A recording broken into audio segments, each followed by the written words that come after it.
ਵਾਹਿਗੁਰੂ ਧੰਨ ਵਾਹਿਗੁਰੂ। ਵਾਹਿਗੁਰੂ ਵਾਹਿਗੁਰੂ ਵਾਹਿਗੁਰੂ ਪਿਆਰਾ ਵਾਹਿਗੁਰੂ।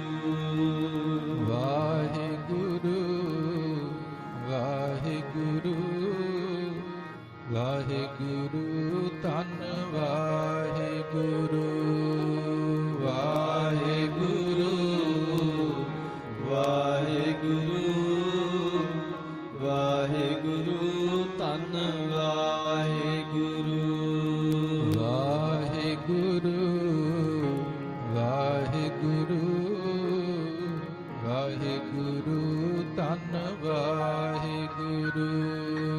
ਵਾਹਿਗੁਰੂ ਵਾਹਿਗੁਰੂ ਵਾਹਿਗੁਰੂ ਧੰਨ ਵਾਹਿਗੁਰੂ।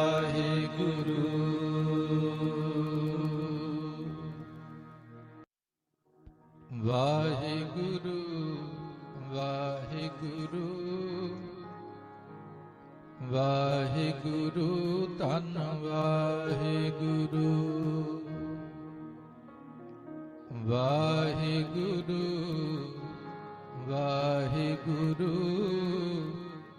ਵਾਹਿਗੁਰੂ ਧੰਨ ਵਾਹਿਗੁਰੂ। ਵਾਹਿਗੁਰੂ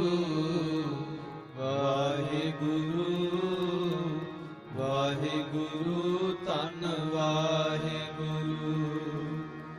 ਵਾਹਿਗੁਰੂ ਵਾਹਿਗੁਰੂ ਵਾਹਿਗੁਰੂ ਧੰਨ ਵਾਹਿਗੁਰੂ। ਵਾਹਿਗੁਰੂ ਵਾਹਿਗੁਰੂ ਵਾਹਿਗੁਰੂ ਧੰਨ ਵਾਹਿਗੁਰੂ। ਵਾਹਿਗੁਰੂ ਵਾਹਿਗੁਰੂ ਵਾਹਿਗੁਰੂ ਧੰਨ ਵਾਹਿਗੁਰੂ। ਵਾਹਿਗੁਰੂ ਵਾਹਿਗੁਰੂ ਵਾਹਿਗੁਰੂ ਧੰਨ ਵਾਹਿਗੁਰੂ। ਵਾਹਿਗੁਰੂ ਵਾਹਿਗੁਰੂ ਵਾਹਿਗੁਰੂ ਧੰਨ ਵਾਹਿਗੁਰੂ। ਵਾਹਿਗੁਰੂ ਵਾਹਿਗੁਰੂ ਵਾਹਿਗੁਰੂ ਧੰਨ ਵਾਹਿਗੁਰੂ। ਵਾਹਿਗੁਰੂ ਵਾਹਿਗੁਰੂ ਵਾਹਿਗੁਰੂ ਧੰਨ ਵਾਹਿਗੁਰੂ। ਵਾਹਿਗੁਰੂ ਵਾਹਿਗੁਰੂ ਵਾਹਿਗੁਰੂ ਧੰਨ ਵਾਹਿਗੁਰੂ। ਵਾਹਿਗੁਰੂ ਵਾਹਿਗੁਰੂ ਵਾਹਿਗੁਰੂ ਧੰਨ ਵਾਹਿਗੁਰੂ। ਵਾਹਿਗੁਰੂ ਵਾਹਿਗੁਰੂ ਵਾਹਿਗੁਰੂ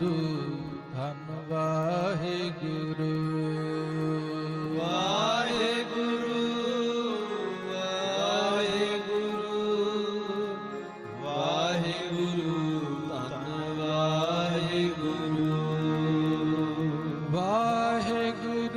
ਵਾਹਿਗੁਰੂ ਵਾਹਿਗੁਰੂ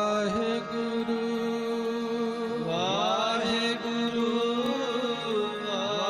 ਵਾਹਿਗੁਰੂ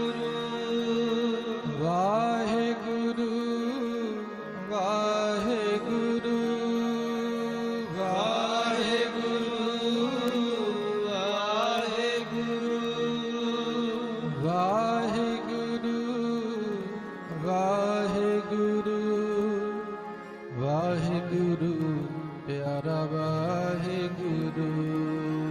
ਵਾਹਿਗੁਰੂ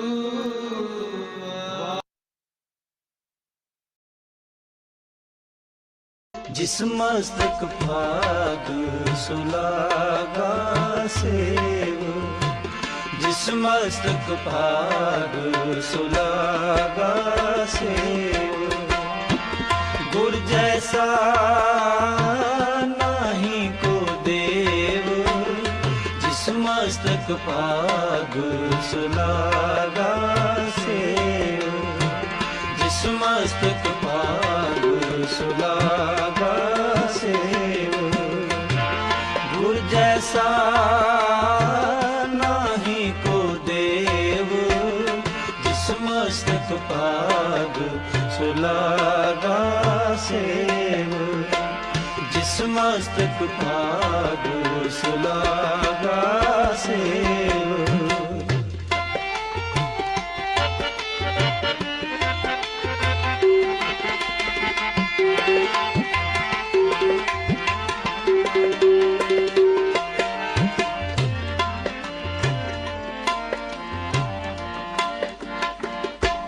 सतगुर मेरा बेमोहताज, सतगुर मेरे सच्चा साध,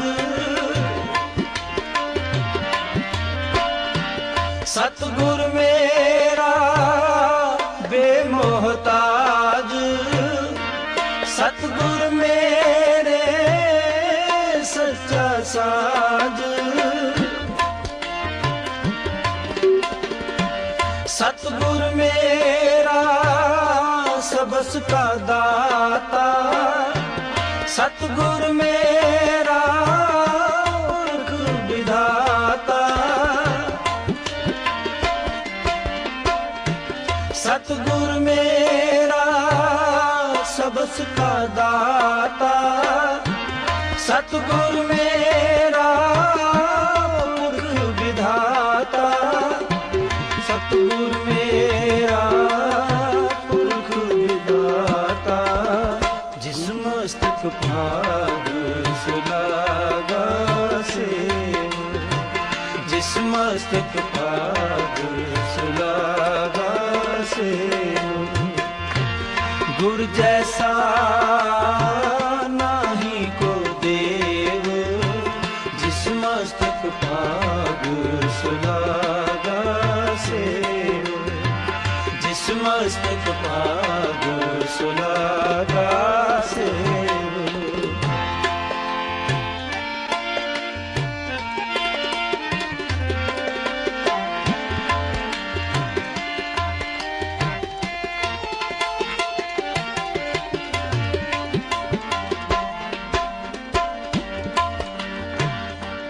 सतगुर मेरा सर्ब प्रतपाल, सतगुर मेरा मर जीवाल, सतगुर मेरा सर्ब प्रतपाल, सतगुर मेरा मर जीवाल, सतगुर मेरे की वड्याई, प्रगट पई है सबनी थाई, सतगुर मेरे की वड्याई, प्रगट पई है सबनी थाई, प्रगट पई है सबनी थाई, जिस मस्तक भाग।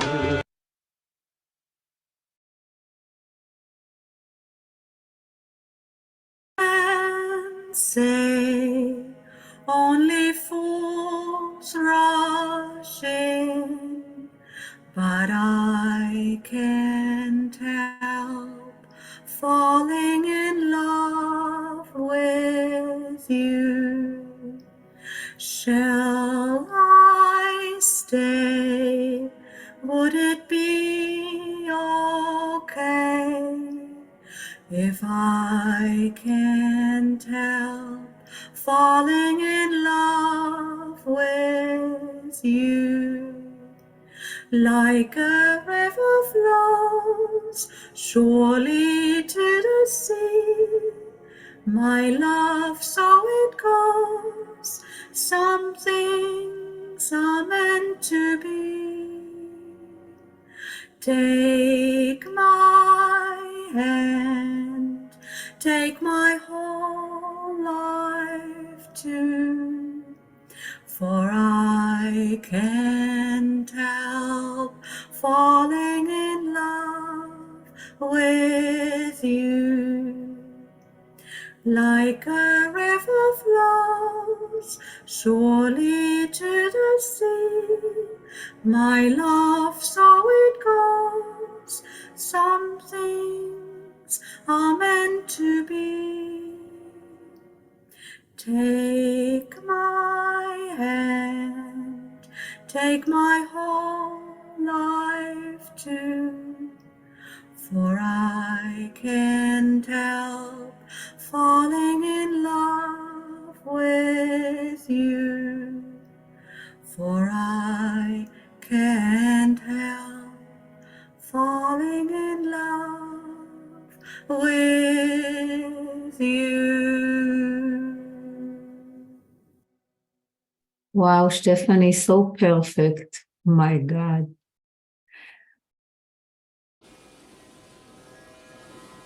Thank you.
Good morning, everyone.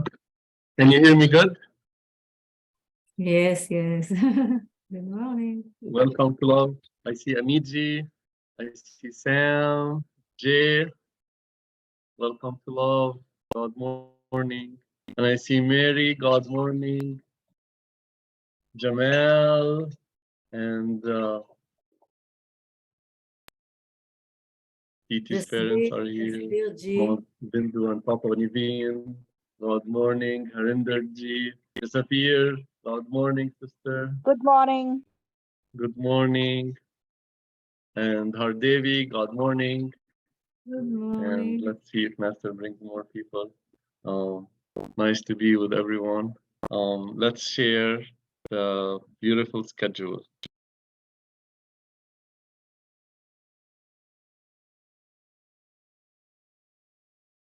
And oops, Here is the gorgeous schedule with Master, and I love the lights behind him, and I love the tree, and he's in nature, loving all of us. Wow, so beautiful. Thank you for the seva. And we have a devotional song by our dear sister Anonymous, and the title is What Am I Without You, My Beloved? Then by Master's Grace, I can have a few loving words about the journey of love. Um, if you can't hear me very well, or my computer starts acting up, please let me know. I will switch to my phone. And then if anybody wants to do seva, I think maybe Sarah, the young Sarah said she might bring her mom, or anyone who wants to add something to Satsang, they are welcome.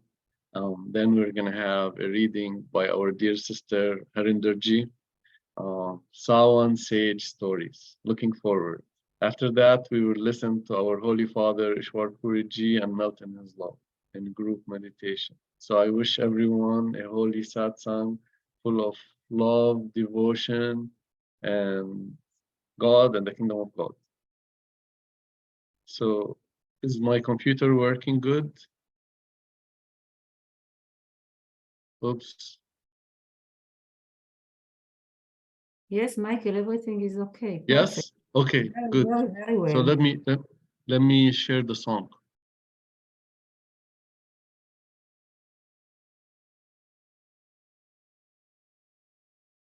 Radha Swami to all बानी मीरा बाई जी हरि बिन कौड़ गति मेरी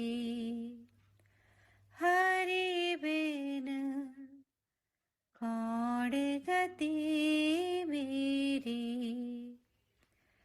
तुम मेरे प्रतिपाल कहे तुम मेरे प्रतिपाल कहे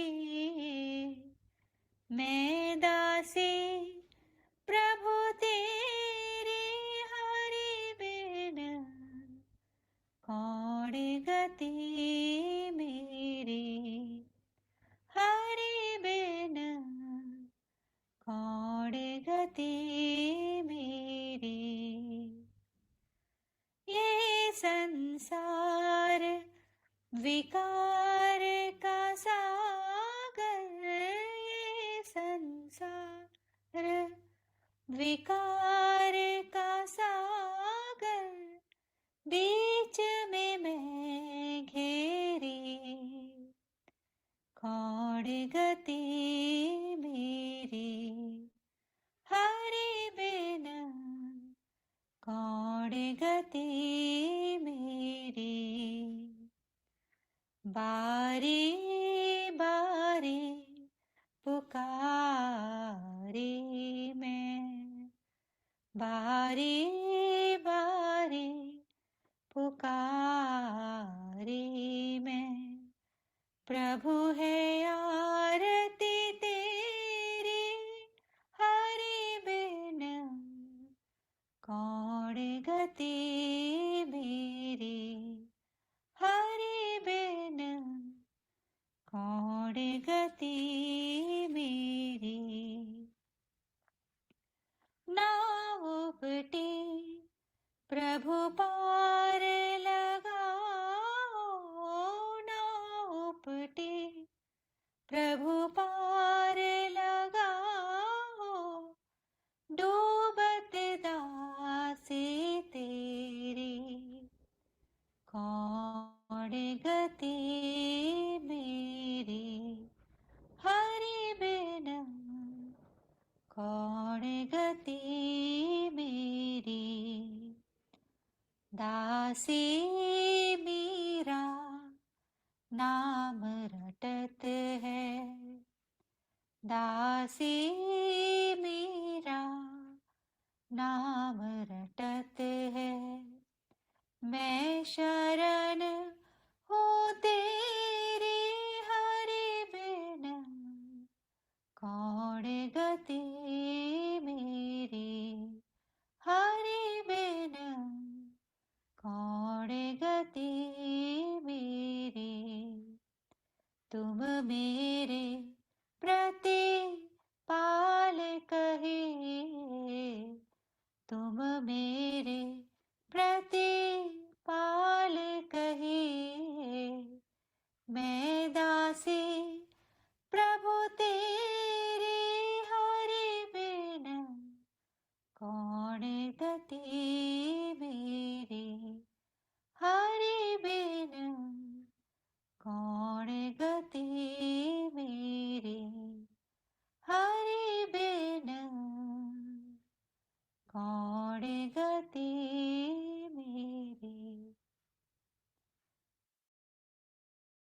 था Swami ji.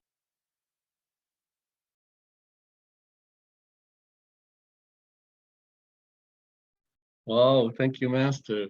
And the Shabd from our dear sister Anonymous is amazing. And Mirabai, we all love Mirabai and her devotion to God, and we know her stories. It's just, oh, I see Lovejot, Sister Lovejot is here, Sandy is here, and Vishesh Ji is here. Welcome. So nice to see everyone. Yes, Mirabai is a lover of God, and she devoted all her life to the love of her master. And she's saying, what am I without you, dear Lord? What am I without you, Master? I am nothing without you. And I think really, what are we without Master? Imagine our life without Master, before we were initiated, how it was and how it is now. Just like I can't imagine living without Master in my life. And in the beginning Shabd that I played, which I chose by random, it was saying that it is the lucky ones who have in their destiny inscribed on their forehead service for the Master. Like the lucky ones are the ones who are connected with the Master and serve the Master. And I think we are all here so grateful and so grateful to God and to Master that in this life we are connected and He's purifying us, liquidating our karmas, and we're going home. And we had enough of this world. We had enough of the three worlds, and it's time for love now. It's time for the holy dance, and it's time for forever enjoyment in God and the kingdom of God. And just thinking about that, and it's a surety.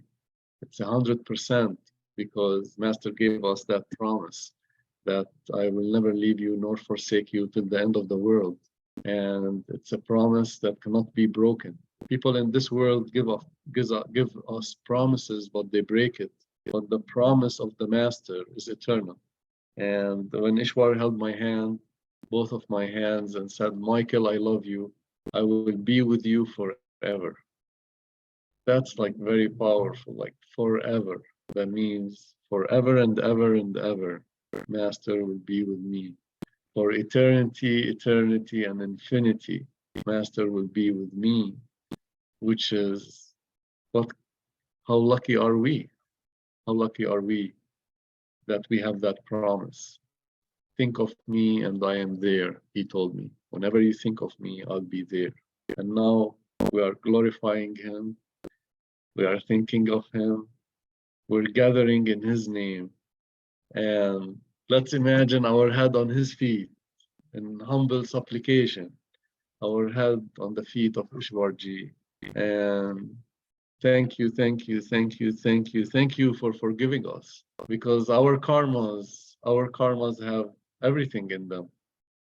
And Master is unconditional love, and he's always forgiving, forgiving, and forgiving, and giving, and giving, and giving. And the most beautiful thing about our association with Master, who lives inside of us, who took a seat inside of us, and he might have taken that seat in the past lives. For many here also, he has taken seat in the past lives, and that's why they are here. That we were born with Master in our life. We were born with Master in our life before initiation. And he was guiding us to get initiated. And there were so many moments in my life before initiation that I felt the presence of Master, that I felt the presence of God. In very hard situations that happened to me, he just popped up and cooled everything down.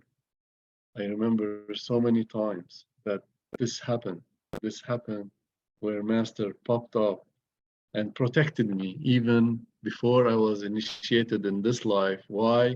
Because he's in me before initiation, from the past lives, maybe from Baba Sawan Singh's time or when, you know. So Master, even if he sends us back to this world, he will be with us before we like get properly initiated. That's like so lucky. So we are so lucky. We are so lucky. And not only that, but when we're always in contact with Master, and when we think of Master, we're in his lap. It's like a hug. When we think of Master, first he thinks of us, then we think of him. And it's like a hug that he's hugging us right now. We're thinking of him. It's an eternal hug. He's pulling us closer. And with that hug, by the Master power, when we think of him, then that Master power starts to solve all our problems and do everything for us and make our journey here in this physical world, in the midst of the negative power, in the midst of all the hullabaloo that happens around us, in the midst of all the wars and famines and disasters, we are here. However, by thinking of Master, by meditation every day, we are not here really. We are with God. And when we are with God, that means we're in the kingdom of God and we're enjoying. So in the midst of everything, just a small thought of Master ignites the holy fire, and then everything becomes peaceful. Everything gets changed to our favor. Everything. My Master Sant Singh has, and Sandy sent me, and I'm gonna post it. Brother Sandy, he's here. He sent me some talks of Sant Singh. I'm gonna post them. Very powerful talks. But all what Sant Singh was talking about is how life is when we are embedded in God, and how life is when we are not embedded in God. How when we are embedded in God, everybody starts to love us. Everything starts to work our way, and the whole world starts to smile at us, on us, like it smiled with us. That when we are in contact with God, no one forgets us. Everybody loves us. Why? Because we are in touch with the Master power. And that Master power will help everybody that comes towards us. And people will start to feel that. They will start to feel that this person is different. This person is different. They have love. They have God. They have good energy. And they are givers, not takers, because Master is only a giver. He only gives and gives and gives, and he never takes anything. And his disciples, the one who love him, the one who connect with him, he starts to slowly change his lovers to himself, where the devotee and the devoted at some time become one, and the lover and the beloved become one and merge in each other. And that's the beauty about being with Master. That's the beauty about life in God. And that's the beauty about our connection, that our connection brings security. It brings fearlessness. How many of you are fearless? Fearless no matter what happens. And how many of us here don't get angry very easily? Our threshold is very high. Why is that? That's the blessing of Master, that he raises our threshold and we have more peace in our life. Then, when we're in connection with Master, we are smiling inside. When we smile inside because of our connection with Master, then everything outside also becomes a smile. That the smile on our face is an inner smile first, and then it becomes outside. And Ishwarji confirmed that to me. And he told me, I love your smile. I love you're always smiling. It's because you are smiling inside. And of course, when we are with God inside, we have to smile. There's no more, as it says in the Holy Bible, come to me, all you weary and heavy laden. I will give you rest. I will give you peace. There will be no more tears, no more worries, no more suffering. Come to me, and I will give you everything. Come to me, I will shower you with everything. Come to me, I will take care of you. And not only you, but I will take care of your family. I will take care of your ancestors. I will take care of all your friends. And the most important thing, I will take care of your enemies, that they also will become your friends. This is what all the saints and masters taught us. My master Sant Singh, Ishwar Puri Ji, and Baba Sawan Singh. And in the Holy Bible, it is confirmed. Come to me, all you weary and heavy laden. I will give you rest and I will give you peace. Whoever wants to test this, they can test it. And I have tested this connection with Master. I have tested his love. I have tested his power. And I used Master in all types of situations. And what happened? I found miracles. Miracles start popping up in my life when I had a problem that had no solution. The solution came because there is no problem in God. There's only solutions in God. There's only answers in God. And He's unlimited. His love for us is unlimited. And we, in the beginning Shabd, it says, my Guru is higher than all the deities. There is no deity equal to my Guru. In the beginning Shabd, it was saying, there is no deity equal to my Guru. What a great blessing that is. That is, our Guru is the Alpha, the Omega, and in between. Our Guru can kill. It says in the Shabd, it says, our Guru has control over life. He can kill and he can revive. And we have seen stories of Baba Sawan Singh. I think Baba Sawan Singh wanted to show one of his disciples different types of devotion of people, and how some people think that, oh, he's coming to visit us, maybe he wants a donation, oh, he's coming to visit us, maybe for some, like, people's devotion are different. But he then showed a family that was so devoted to Master that when he entered their house, for some reason, like before he entered their life, their house, both two of their sons, he like made them like dead. Something happened and they died. And then when he went in, the mother and the father did not want to disturb the Master with this news. So just they left their children and they went to the Master. And he's like, where are your children? And then they're like in the room. That's how much devoted they were. That they didn't care. Like they didn't care that what happened to their children. They just wanted to be with the Master. And then he asked them, where's both of your children? And they went and they called them and they just got up and came. Like he has the power to revive, he has the power to kill, he has the power to do everything. Wow, I think maybe Harinder Ji knows the story and she can say it like to us like better. She probably read it in the book of Psalm, but that's what I remember. I mean, I don't remember the details, but the gist of the story is that Master showed this disciple how much these people are devoted to him, that they didn't even care that their children died, and he revived their children. He made them look like that and he revived them. Like that's the power of the Master. And I know stories of Sant Singh also, like people like are almost dead and he put his foot on their forehead and they got revived. All types of stuff like that. The Master is capable of everything. The Master is capable of everything, and we are. If we think of ourselves, we should think that we are the richest, we are the most powerful, we are the luckiest, and we have God inside of us. We have the kingdom of God inside of us.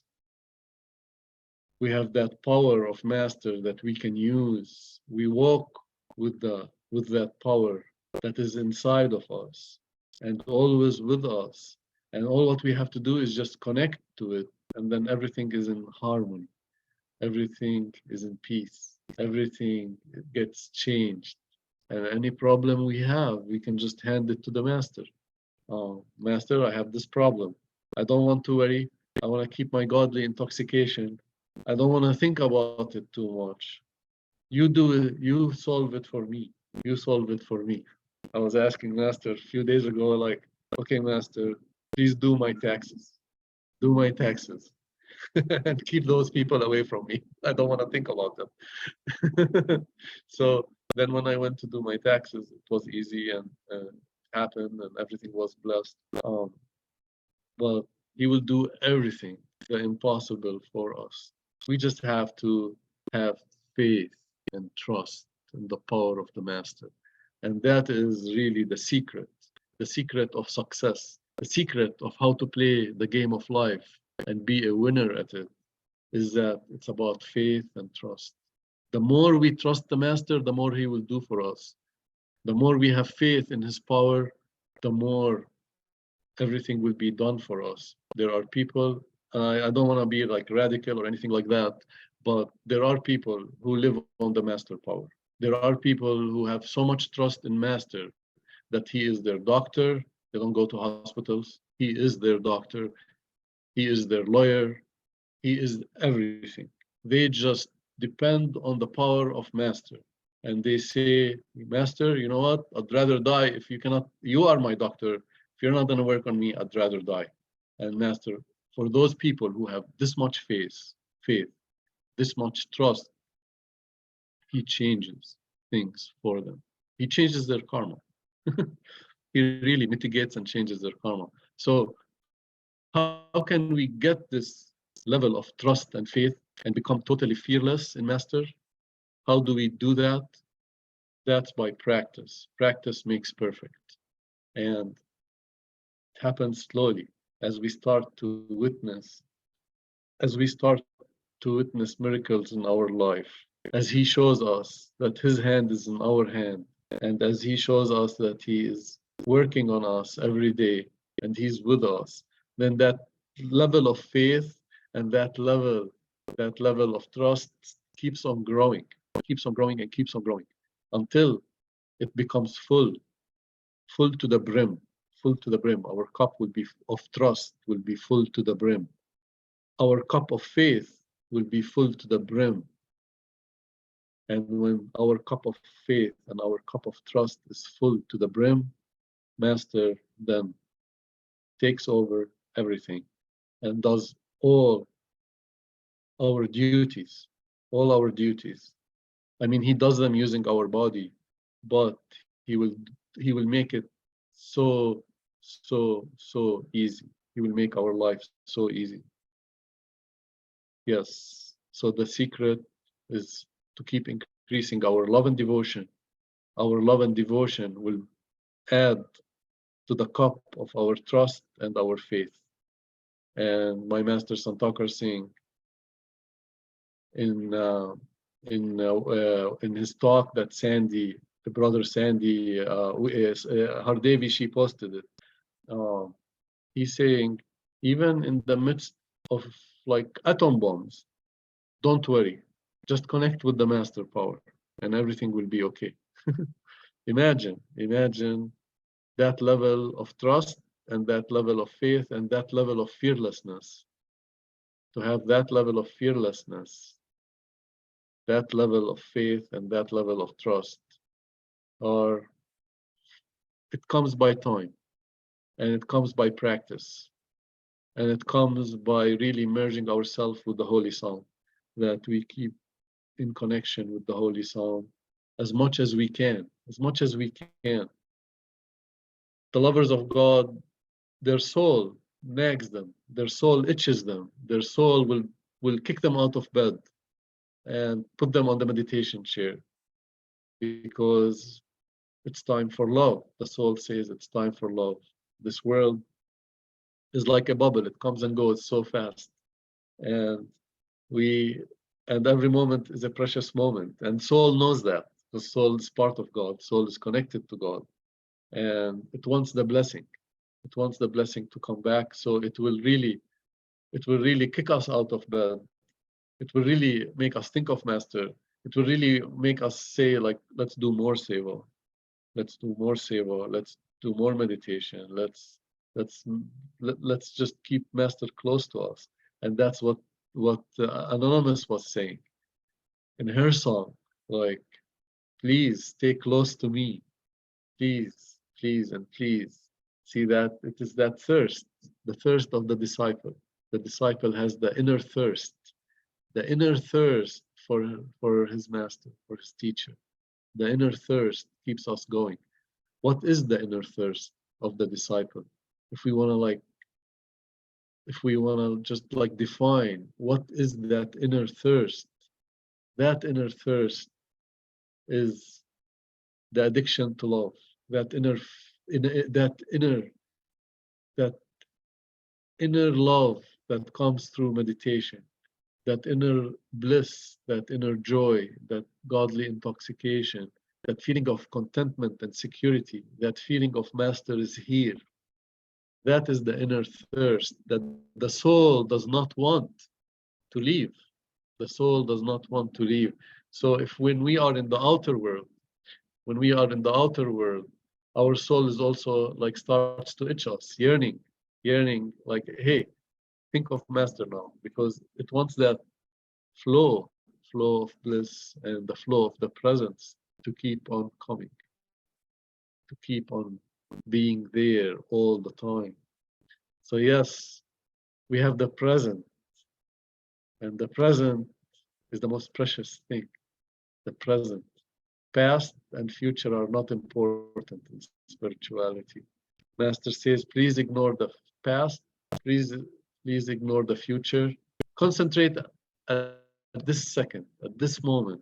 And when we add Master to the moment, like we're doing now, oh wow, it becomes godly treasure. And it goes in our godly bank account, and no thief, no robber, no moth can eat it. It will never be lost. It will never be lost.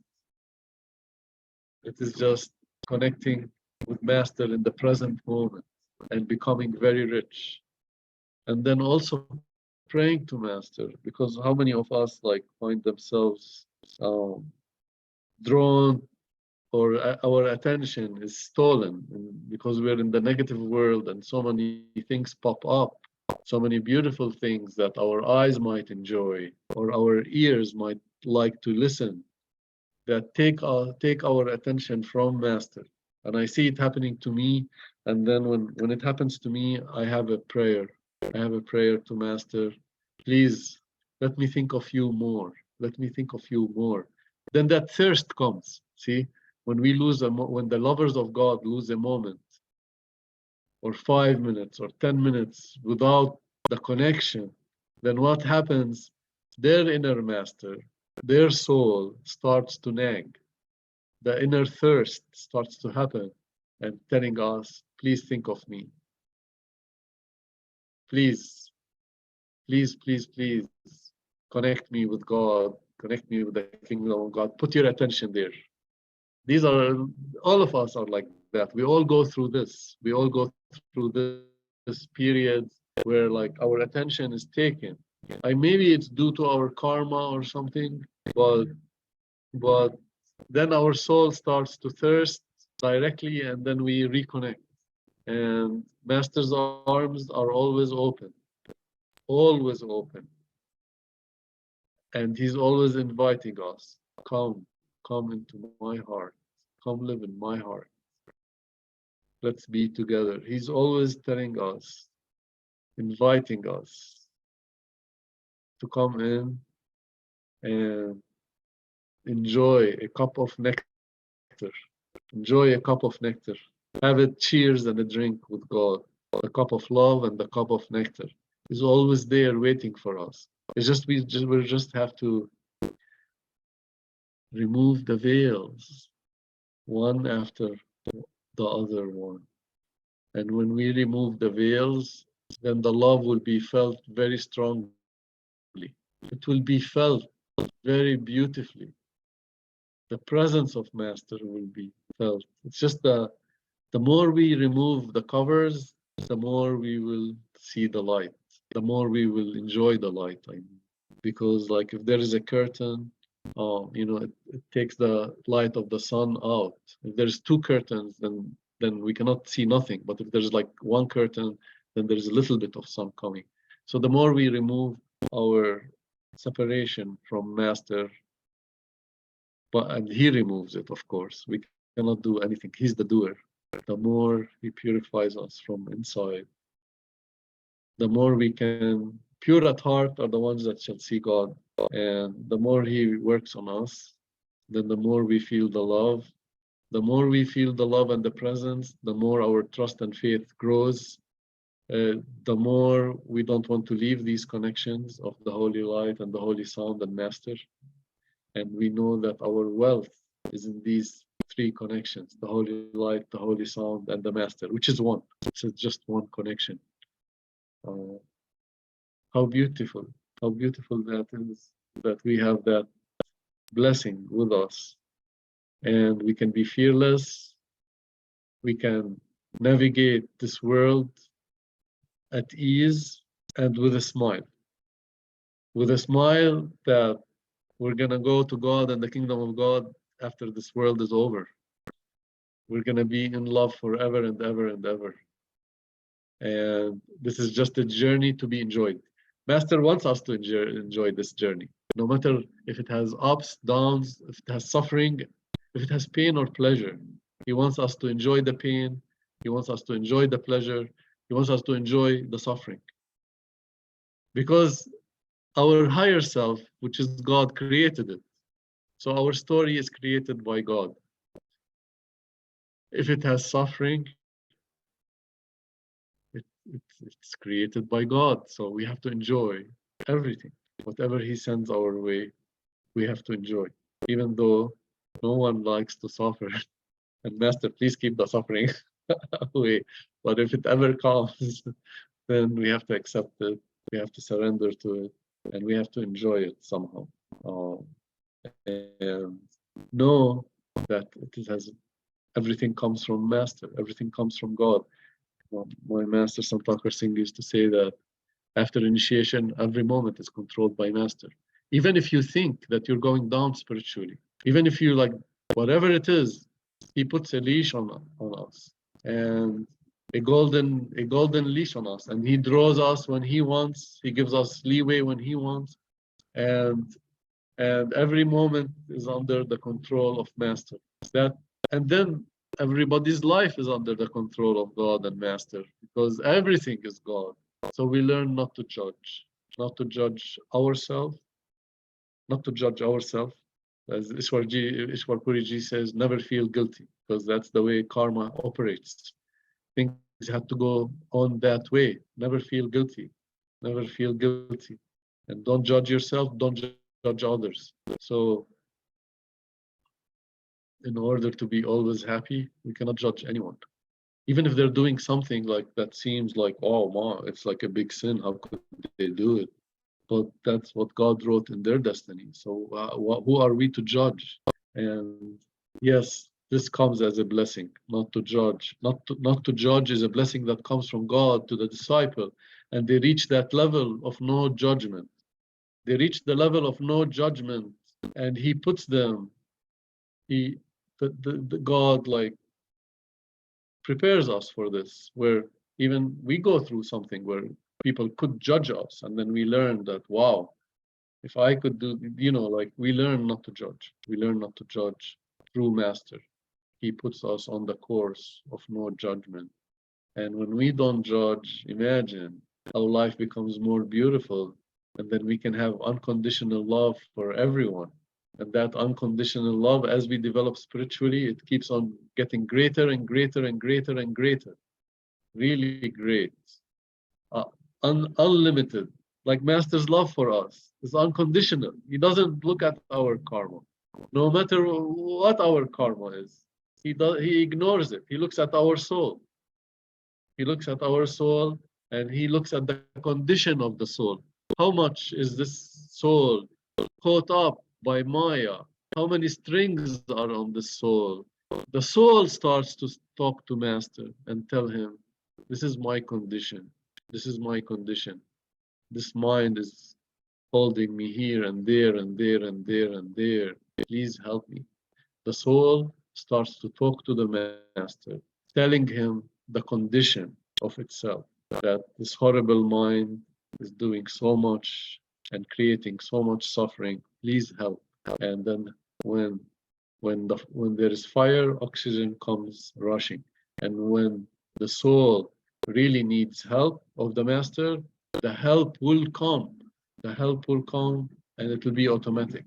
It will be automatic, and it will be there, and it will change the disciple. That once the disciple wants to change and wants to become better and wants to go closer to God, then that godly desire will be fulfilled. It will be put as a priority, as the Master says, that godly desires are being fulfilled directly, like not direct, I mean like their priority to God. So when we tell God, like, wow, I want to be closer to you, I want to become unconditional love like you, I want to merge in you, I want to be with you all the time, I don't want to lose moments not listening to you, not putting my attention on you. I just want to be with you every moment, like Mirabai was saying in the Shabd that Anonymous sang. She wants to be with Master every moment. She wants to serve her Master every moment. And she just wants to be in contact with that love. She had enough, Mirabai, of this life.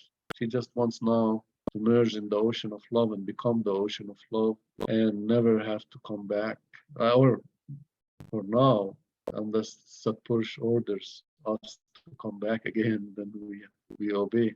But yes, she just wants to be in love. So anybody would like to do some seva? Say anything? Before Harinder Ji starts?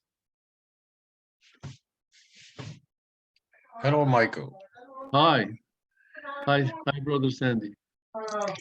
Just one very short observation. In the beginning of your talk, you said, we are all going home. I have bad news for you. You are not going home. You are already home. Home. Yes, I'm already home. I know that. And you went home right at the moment you were initiated. Yes, you are right. You are correct 100%. Thank Yes, you. Ishwarji says we are in the kingdom of God right now and then. And we're just like on an experience, but all of us are in the kingdom of God. But we have to increase our awareness to that level by the grace of Master.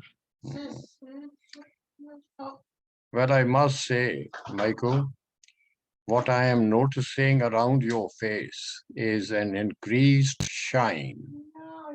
It is called ojas. And this has appeared about your face ever since you started going into intensive meditations recently. Congratulations. Yes. Oh my God. Yeah, yeah, yeah. Brother, We can see it. Brother Sandy, I feel like I'm the worst disciple, and I feel like I need a lot of medicine from Master, and yes, Satsang is medicine. And thank you for saying that. But for me, I feel like I need a lot of work. But he's working on all of us. He's blessing us. Thank you. You want to say more?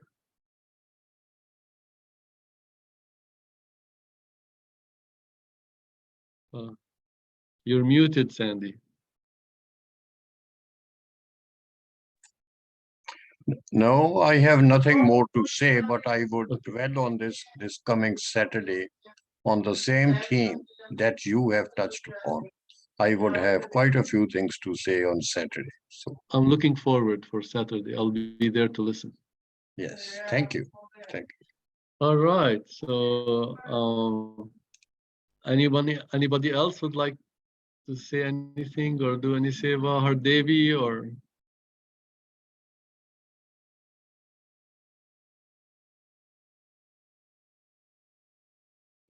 Just if I will find it very quickly, I will read.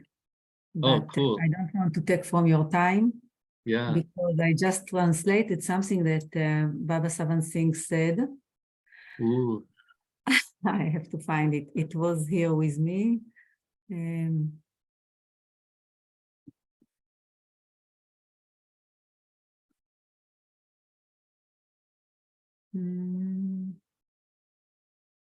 Let's see.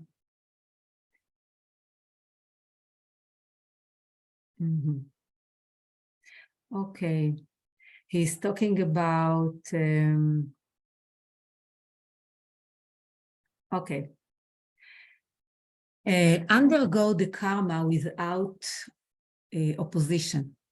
The only course open now is to reconcile ourselves with what is happening. For happen, it must, and undergo it, we must.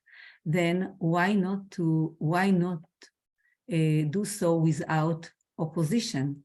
It is difficult to be happy in calamity, but you find much change if you look at it from the viewpoint just stated, Nanak. A great saint said, misery is medicine and pleasure is disease, because in pleasure, mind scattered, and in adversity or misery, it contracts. You can fix me, Michael, please help me. Say the words as you understand me. Contracts. The teachings of saints is to subordinate and merge the individual will in his will. That's all. Hazur Baba Savan Singh Ji Maharaj. Beautiful. Thank you so It is much. on my fridge. Always I read it. Yeah, that's amazing. Thank you so much. Thank you. I loved it. Okay, now we have Harinder Ji. She's gonna tell us the stories. Do you remember that story that I said of how the Baba Sa, those people, he revived those two children? Harinder Ji? No, I think you are not able to hear me with. Can you hear me now? Yeah. Yeah. I said, I know. do you remember that story of how Baba Sawan Singh revived those two children? Yeah. Even today, I was going to tell that story again. Then I thought I already told. I should find something new. It was like that. They lost the kid and they were going to Bandara, and it happened when they were in Beas, and they left the baby in the car. And when they came back from Satsang, the baby was crying, and the Sevadas were having running around. They left the baby in the car and is crying inside. So like how Babaji did miracle, and they were thinking that we should listen to the satsang. Whatever happened is happened. We have to go back, and we should do what our master said. And so that's why how he helped them. And Master Savan Singh Babaji is wonderful. I never knew about him until and unless I started this Seva, Savan Say Stories. And, I have a great faith. Like, it's wonderful. He's a magician. He is a magician. So let's be with him. Can you hear me properly now? Because I don't have my earphones today. I lost it. Yes, very clear. Yeah. And So, please, Harinder, for people like me, read much slower. Okay? Thank you. Thank sure. you. I have so much material around me that is very important. But, I will try to cover everything slowly. First of all, I have a book, Ringing Radiance. And this book is very important person's book. I will tell you someday. And in the last chapter, they're talking about the great master. Is the last one in this book. Then I'll start with the story. In thy light shall we see light. Time and again, time and again, a newly accepted disciple would say to the great master, "Now I have found you and the truth. I abandon my former faith." The master's invariable reply to such an one, if a Christian, has been not so. If you have been a Christian before coming to me, you should now become a better Christian. To some, he has added, and these words can be found in his letters. Moreover, if in my teachings you find anything which conflicts with your pledged Christian faith, I ask you neither to accept such thing nor reject it. Leave it aside, for the time will come when I will take you face to face with the Lord Jesus Himself, and you can put your difficulties to Him. Could anything be fairer? We would see Jesus. Jesus, said the Greek of Cypriots of old, voicing a hunger that has been echoed throughout the centuries. And here is the promise. It would seem just to conclude this small book with a brief consideration of the main problems which are piling up for such a Christian. The first and the almost overwhelming difficulty is the teaching of Sant, that to teach each master is assigned by the Supreme, a particular flock, and that when the master's sojourn on earth is ended, then his care is confined only to that flock. Accepting, therefore, such cases as where a soul is reincarnated, who is who in the Lord Jesus' lifetime had the privilege of being accepted in the flesh by him, all others would be outside his jurisdiction. This is in stark contradiction to the church's teaching that the suffering on the cross sufficed for the sins of the whole world, BC as well as the AD. It would seem to make nonsense of the claim that the order to go out into the world and preach the gospel to every creature was an order the force of which still exists and is the authority for all Christian missioning work. There follows to the sad reflection that the hundreds of thousands, if not millions, of services that are held daily and weekly are little more than a vain beating of the air. So, just I wanted to share that paragraph. Rest is something else. So, let's be with Sawan Singh Babaji now. Sawan said yes, and I'm going to tell you the story number 43, benefit of physical darshan of the true saints. In this story, once Sache Patsha had gone to Dalhousie hill station, Shahanshah had an ache on his back off on. After being free from the Sangat at 11 p.m., he was getting massage sitting on his bed in front of the fireplace. The outer doors were closed because he was sitting with no shirt so that he might not catch cold. Somebody knocked at the door at 11 p.m. Deen Dayal, kind master, asked me, Kako, my daughter, who is knocking at the door? Look, somebody has come to me bringing worldly message. I laughed and said, You must know. I left massage and went to see outside. When I opened the door, I saw Dharam Chand from Amritsar was standing. He was very nervous. He said, Bibi, I came home today and I received a telegram from home and it says I should come home soon. I'm very nervous if everything is okay at home. Looking at him, I didn't even get permission from Hajur and brought him inside. He told Hajur about the telegram he received from home. Hajur closed his eyes and after 5 minutes, he opened his eyes and said, My son, everything is good at home. There is some urgent work, but you leave early in the morning. I helped him to take prasad from Hajur and then he left soon. When he left, Hajur said to me, Kako, you must have told that you are bringing him in so that I may wrap myself with a sheet on my shoulders. My sweet daughter, saints never show their body to someone who is keeping worldly duties. Otherwise, saints have to keep him in his company. Look, Kako, I'll tell you a story.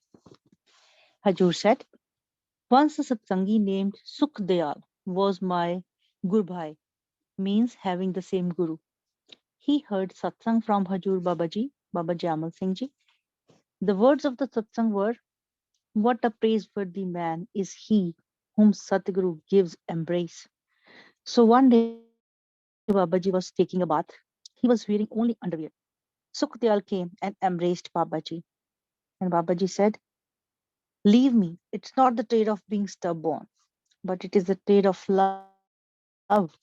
He said, "No, I'm not leaving you. Is that true that the lover leaves his beloved?" Babaji again said, "Leave now, otherwise you will repent later." He didn't leave Babaji. And Babaji was very strong and he got himself released from him. When Babaji was done with his bath, he again embraced Babaji. Then Babaji said, "Okay, you were supposed to get salvation in this birth, but now it will take 4 births for you to be liberated. And you from now will not be able to have my darshan again." Sukhdyal, being angry, left the place and went away. They sent a man to bring him back from the railway station, but he didn't come. After the event, he couldn't be able to have Babaji's darshan even at the time of Babaji's physical departure. When he came on the news of Babaji's physical departure, he came to the railway station, but the train already had gone. So he couldn't have Babaji's dead body's darshan even. Hajur said, "The words of Guru are never changed, even though the whole Brahman changes. The seva which is given happily by Guru can only be successful. Otherwise, it has reverse effect." Then listening to this story, I pleaded, "Hajur, it was not the fault of the Dharamchand. It was my fault that I brought him inside." Hajur said, laughing, "Neither I am angry with you nor with the Dharamchand. You were just looking at him so nervous, brought him in, and he didn't know I was sitting with no shirt on. So you both are faultless. But see, Kako, whenever the saints are on this earth, they have highest power within. The saint, if he eats any fruit from a tree or plucks a twig from it for using for brushing his teeth, or rides on any animal or any insect dies under his feet, it quickly gets the human birth and gets out of the 84 circles of life. Blessed are those who get opportunity to serve the Guru physically, and Guru gets his seva physically. It is good progress in his spiritual life. It is the benefit of meditation of his past life who can get seva of physical body of the Guru. Guru only gets his seva from those who have done meditation with love and devotion in their past life. Listening to such golden words of Hajur, I was intoxicated with love. Hajur saying his words when to take rest, and I, wishing his namaskars good night, came out. I used to admire my luck, also having the chance to hear the golden words from my Guru. Dharamchand reached his home and came to know there was urgent work for his benefit. He was a true devotee and was reciting, "My Satguru is great." He thanked Hajur and became very happy. So this was story number 44 now. Is building the ashram in Amritsar. Hajur was always very kind to the Sangat who belonged to Amritsar city, only 40 miles away from the Dera Byas. He loved to visit there every month for giving his satsang. He didn't have any residence for himself, but the Sangat had the houses where he could give his satsang.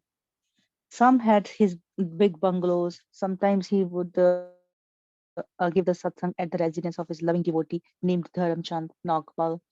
Sometimes at the residence of his loving devotee named Jairam. And sometimes at another one's house named Shiv Shankar. The devotees reached there, but he stopped them to go inside, as it is the place only for Hajur to rest. This news went to Hajur, who loved his Sangat or devotees, and Deen Dayal said, "Look, brothers, wherever I am, my devotees will definitely come there. If you do not allow them to come in, I will also not come here with the grace of my Guru. We will build our own bungalow." and nobody is there to stop my devotees where who have full right to come and see me. All the devotees listening to Sadhguru's word became very happy. Then Hajur left for the city Lahore, 40 miles further from Amritsar, now on the border between India and Pakistan. He stayed there for 6 days to give his darshan to his devotees. It was the month of Jeth, means June, when he came back from Lahore and stayed at Shiv Shankar's residence. Hajur had a very bad cold, so as soon as he reached there, he went into his room for rest. Me and Shadi, Hajur's driver, started pressing Hajur's legs, and Deendayal went to sleep. At about 2 p.m., Babu Dharamchand and one other devotee came to have Hajur's darshan. Babu Dharamchand called me. He was a very wise man. He told me that he had to talk with me. I said, "Yes, brother, tell me." He told me that the greatest power on earth is our Sadguru, that he had no place for satsang. He further said, "Today there is a good chance that Hemraj had a place for the satsang in the garden of Ram and Chelaram, and it is for sale. And if we buy this land, it will be a great thing. But you talk to Hajur." I cannot talk to him. I said that if the Dera Vyas pays for the land for satsang, then the Sangat will pay back the money slowly and slowly. Then I said, "Okay, brother, I will talk to Hajur when he is in a good mood." By the time Hajur got up from his rest, he ate some food and said, "Kako, I am good now." I told him that Dharamchand and one more devotee had come to have your darshan. Hajur said, "Let them come in." I laughingly said, "Hajur, there is one thing. If you don't mind, can I say something?" Deen said, "Yes, say with happiness whatever you want to say. I will be very happy to hear it." "I will not mind," I requested. "Hajur, the Sangat has no permanent place for satsang. When you come, all face difficulties to come and go. So please do a kind favor for them and build them an ashram." Hajur laughed and said, "Bibi, it will be done soon." Then the two devotees came in, and I, with folded hands, requested, "See, Hajur, what they say." Hajur asked me what they were saying. "What were you talking about, brother and sister?" I said, "Babuji was saying that Hemraj was selling his land. It was a good land in the garden of Jailaram and Santram. It cost 31,500 rupees, Indian currency, and you please buy it." Hajur closed his eyes for 10 minutes, and after that he said, "Kako, what you say is right. We can buy, but how can such a big amount be arranged?" I said, "I myself will give 20,000 rupees." Then Hajur said, "Kako, if this is a fact, then we can buy it soon with great pleasure." Dharamchand said, "Bibi, it will be very good if Hajur sits in the car and has a look at the land." Hajur agreed, and the time Swarup Singh was called and he brought the car. Hajur, Dharamchand and one more devotee, Deputy Harnarayan and Brishlal and myself all sat in the car and went to look at the land. We parked the car and all came out to look at the land. The land was very dirty and so many useless things were lying around. Hajur got out and went to the place where the kitchen was built. Hajur put his stick up and looked all around and said, "Kako, this is very good. It is equal length to all the directions. There was no settlement yet." As soon as Hajur said his words, I was sure that Hajur would purchase it. Although no advance money was paid, yet I was sure that the land had been purchased by Hajur because his word would come true. He said, and it was done. I went to the house of Hemraj and brought him there, and money was paid in advance as settlement. I told Hajur that the land was very dirty. Hajur said, "Don't worry. My devotees will clean it within an hour." So everything was settled. the loving devotee of Hajur named Lala Root Chand said, "Look, baby, if Hajur with his kind favor does satsang here, then leaves, it will be very good." I said, "The place is not cleaned yet." He said, "Bibi, this place will be cleaned within an hour." I said, "Okay, I will request Hajur." When I requested Hajur, he agreed. So many devotees were standing there when Hajur ordered all of them to clean the place and fix the tents. And I will give satsang here at 6 p.m. The devotees listening to Hajur's order ran to clean the place with different kind of instruments, axes, brooms, spades, etc. The devotees cleaned the land and fixed the tents and decorated the stage for Shahanshah. Deen Dayal, kind master, came at exactly 6 p.m. for giving satsang, and all the devotees received the divine peace within their hearts. When the Sangat listened to the satsang, they started requesting Hajur to come to Amritsar more than before because he had bought the land. Hajur said with a smile, "Where should I come? If there is any muddy room, only then I can come." All the devotees were sitting, and he said to me, "Lajo, if you build a muddy room, then I will continue coming here soon." I started crying, thinking, my Guru orders me in front of all the devotees, and if I would be able to do it, I would lose my life. I must obey him, and I would complete building the room at the cost of my life. I folded my hand and requested, "Hey, my Satguru, if you want me to do this seva, you are the king of the kings and have seat in the royal palace. So please do not ask for a muddy room. Give the word of building a bungalow, please." Deen Dayal said, "Okay, my daughter, if you want, you build a place." After giving this word, Satguruji distributed prasad. The devotees of Amritsar city encouraged me not to worry. Everything would go right. They said, "Okay, baby, you always come to us every week and to take seva from us." Here it was the seva of donating money to build the building. I requested them that I am a slave of them. Hajur left for Dera Beas and he paid all for the land after 6 days. In the next month, Hajur laid the foundation of the building on the land. At that time, I had 5,000 rupees.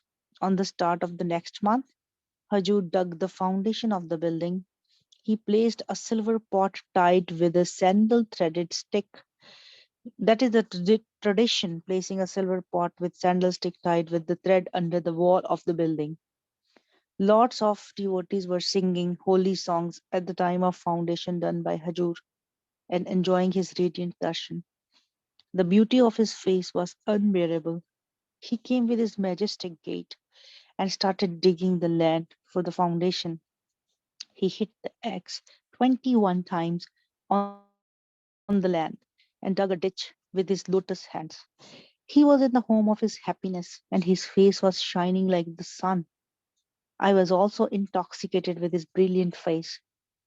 I was a little bit worried for the building to be completed as Hajur had started to do the work of building. And I was praying within that Hajur put his grace to complete the building.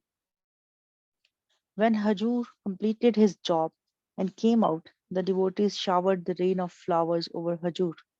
Hajur had a white dress on and a white beard, then a red face, and the red roses were being showered over him by the devotees.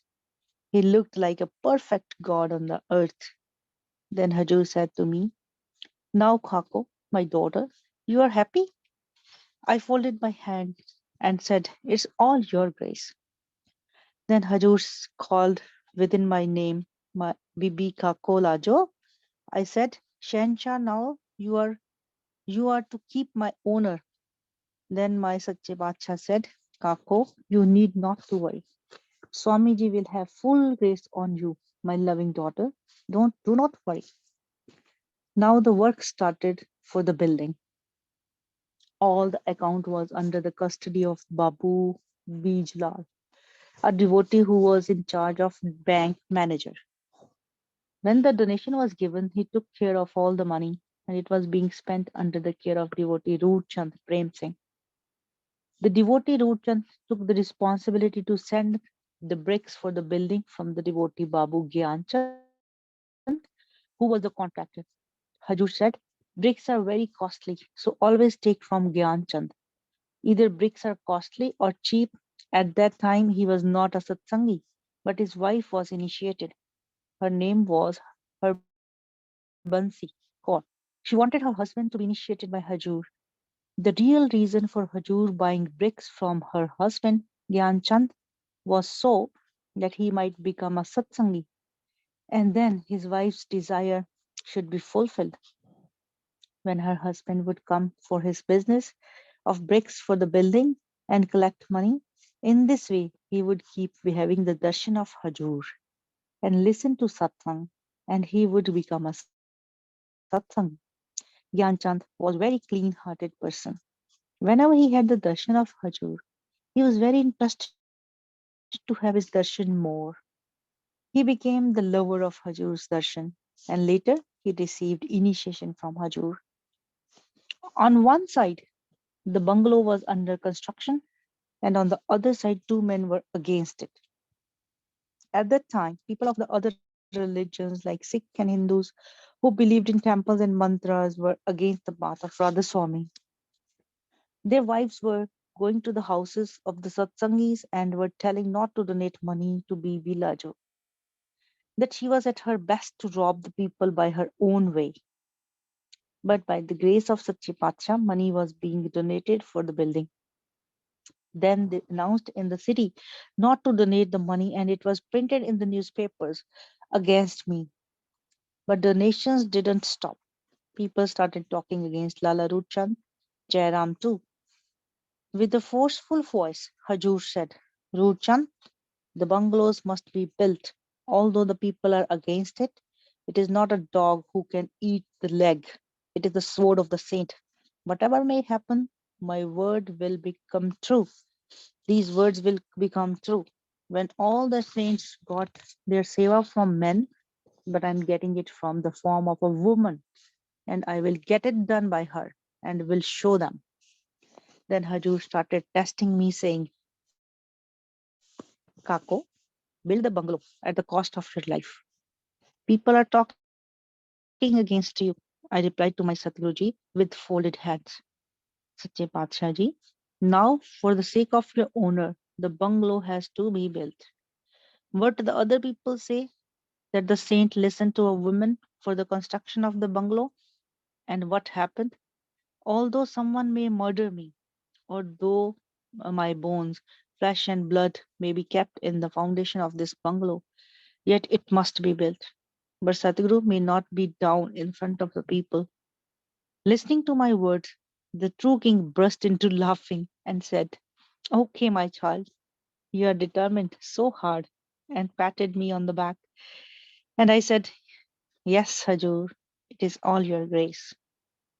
Hajur said, Okay, if you have faith so strong, Swamiji must help you.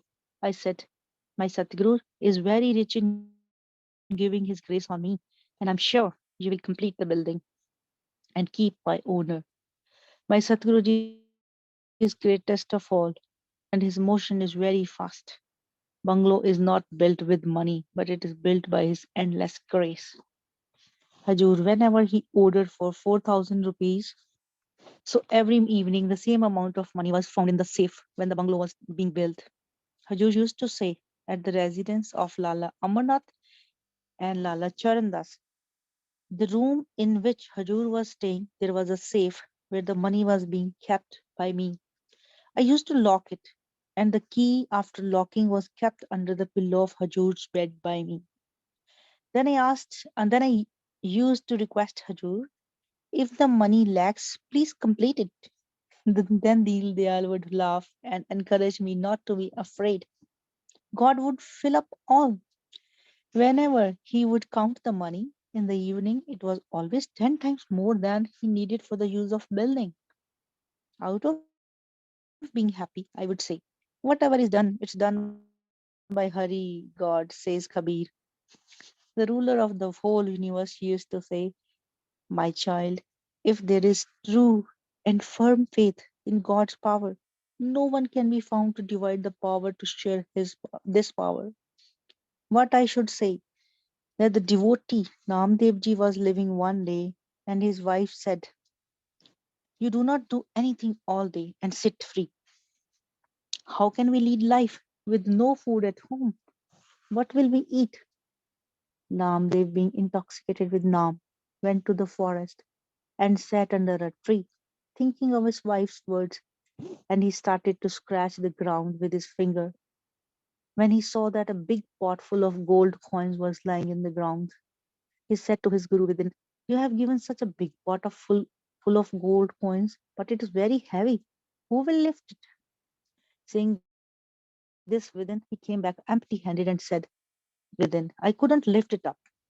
When he came home to his wife, he told her about this heavy pot full of gold coins and also said, "You must not worry.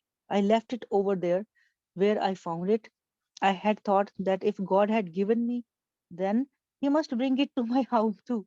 So I come back home." The wife got angry and said, "Let me know where it is.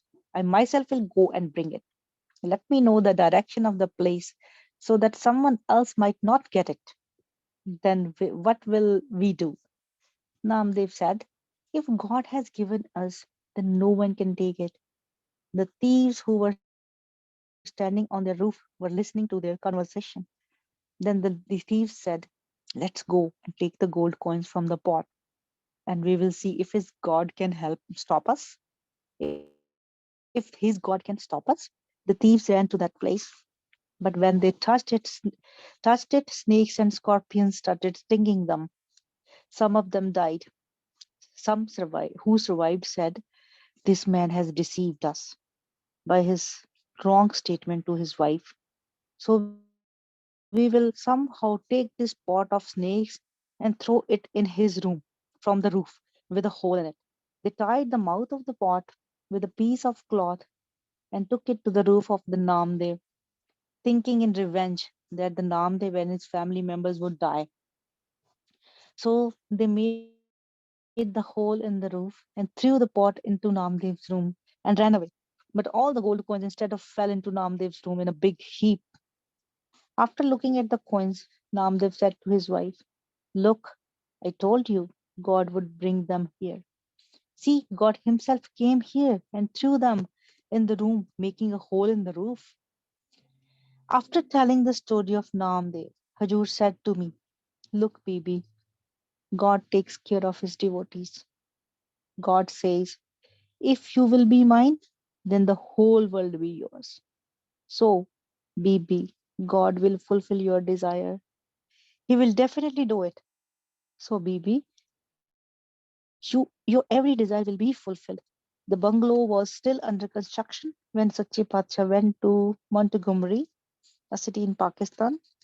I always used to go with him on tour, but this time I didn't go as the bungalow was under construction. The money finished in the absence of Hajur. Hajur ordered in his letter to finish the upper story of the bungalow. I sold my jewelry and brought 4,000 rupees. The construction continued, but the enemies were thinking that if the construction stopped, they would make merry. The construction was started for the upper story. What is the time? I have 2 minutes. One day, four thieves came there at night. We didn't have any room nor any fence around us. The guards, Guranda and Lalchand and I were there, and nobody else was there at night. The door, which is fixed now, the thieves were standing there.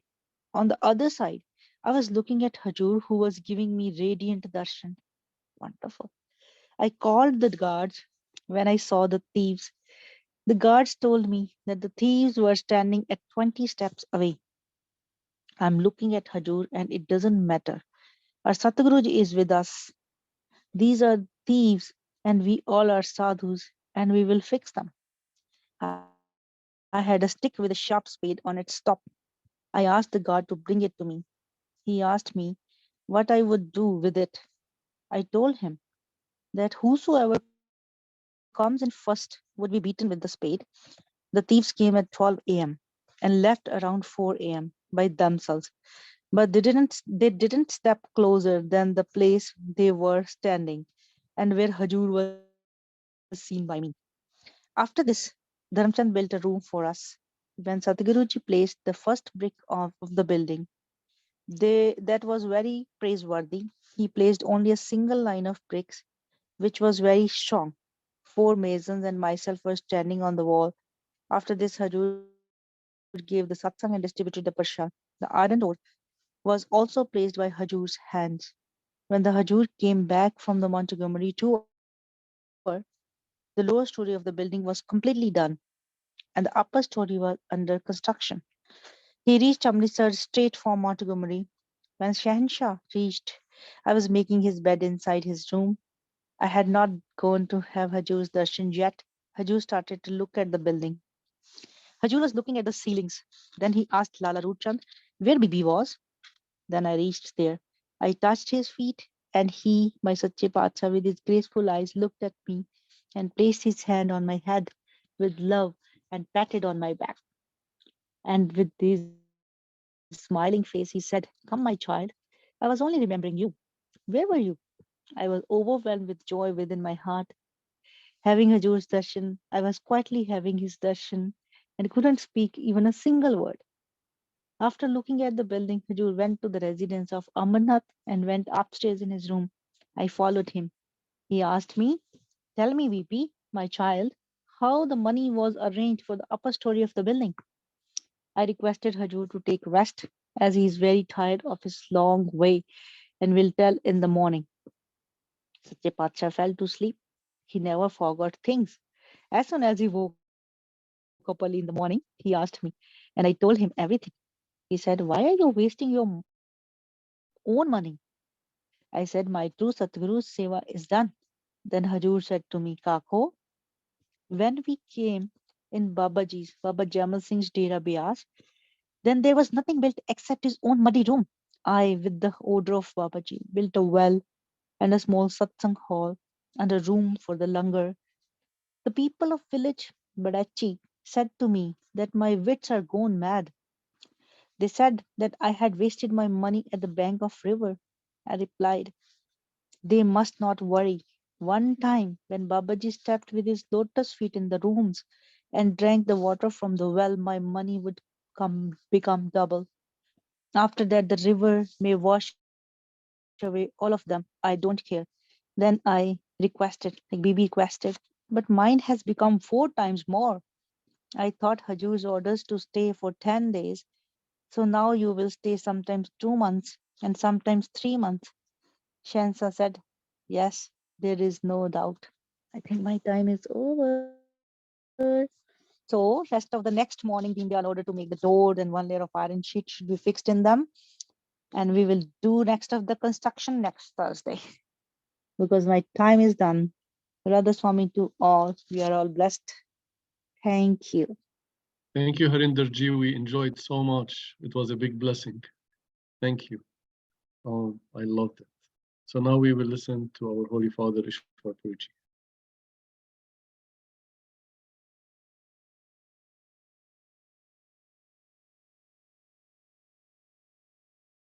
Welcome to this third and final day of our 3-day meditation workshop. I have been talking to you in the last 2 days about the preparation for real, genuine, successful, effective meditation. Today we come to the real nitty-gritty part of it, the real stuff. To give you a little gist of what we did, in the beginning I suggested it's very important that we locate ourselves behind the eyes before we start meditation. Without that, meditation does not succeed. These are practical tips I'm giving you, and they have worked for me. That's why I'm sharing with you. It took me many years to discover this important fact, that unless you are feeling you are in the head behind the eyes, to start meditation is not successful. You can be meditating all your life. You will be just sitting outside. The attention will wander. Second point we found was that there are 2 tools we have to use And that is the use of attention and the use of concentration of attention. These alone are needed for good meditation. Where you place your attention and how you concentrate it at that point, at that spot, makes all the difference. Then we went on to find out what different types of meditation we can do. And I suggested it's not necessary to go below the eyes, because below the eyes there are only energy centers, not centers of higher awareness. All the centers of higher awareness are above. And this fact is not known to so many people who have been practicing meditation. And they get experiences of enhanced energy, of unusual experiences of energy, and they take it to be something divine and something that's higher awareness. That is not so. Therefore, if you want to have higher awareness, to rise to levels above this physical level, it has to be done in the area, in the physical body, behind the eyes, above the eyes, and not below. And then I mentioned that the tools that we actually use to do that kind of meditation, which we call the yoga of the audible sound current, or Surat, Shabd yoga. The Surat, Shabd yoga, these words stand for Surat means attention, Shabd means the sound, yoga means union with your highest self. So by use of your attention with the sound, you can reach your highest self. It's a simple thing. If you can put your attention to the sound within you and stay with that sound, the sound that is coming from your own consciousness, that is manifesting as independent of any other conscious thing. When you get attached to that sound, it takes you back to your own home. It's connected continuously from region to region, experience to experience, layers of consciousness upon layers of consciousness, and is unbroken till it reaches Satsang, our true home. Therefore, it's the best way in the modern times to take us back home without all the trouble of trying out first all the energy centers, then trying various kinds of other pilgrimages and so on, and then purifying ourselves with different methods. If we just purify our body and we do not put too much junk either into the body or into the mind, it will help us with the help of Surat Shabd yoga, the yoga of attention, listening to the sound, to go back home. In this, because attention and concentration of attention are needed, we are aided not only by the sound, which cannot be heard straight away because of our scattered attention, but we use the power of repetition of words. The mind uses the process of language and the words of language to scatter itself. You will notice that most of our scattering of the mind in the rest of the world is taking place through words. The thinking mind employs the language that we know, the spoken language, the written language. It uses that language in order to have contact with the world. All thoughts that connect us to the outside world are through spoken words and written words. So that is why this spoken and written language, which we call Varnatmak in Hindi, is something that we can be used temporarily. It can be used temporarily to block the mind. Therefore, the Simran, mantra, repetition of words has been introduced into the spiritual practice. The mantra is just a repetition of words. How it helps is that by repeating set words, we squeeze out from the mind the thought stream of other words, and therefore it's a replacement for other words in our thought stream and helps us to concentrate our attention within ourselves. The second feature of these words is that each word has a meaning. If you look at language, how was language created?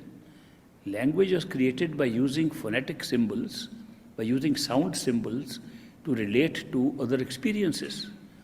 Every sound symbol that relates to a physical experience has been given a word.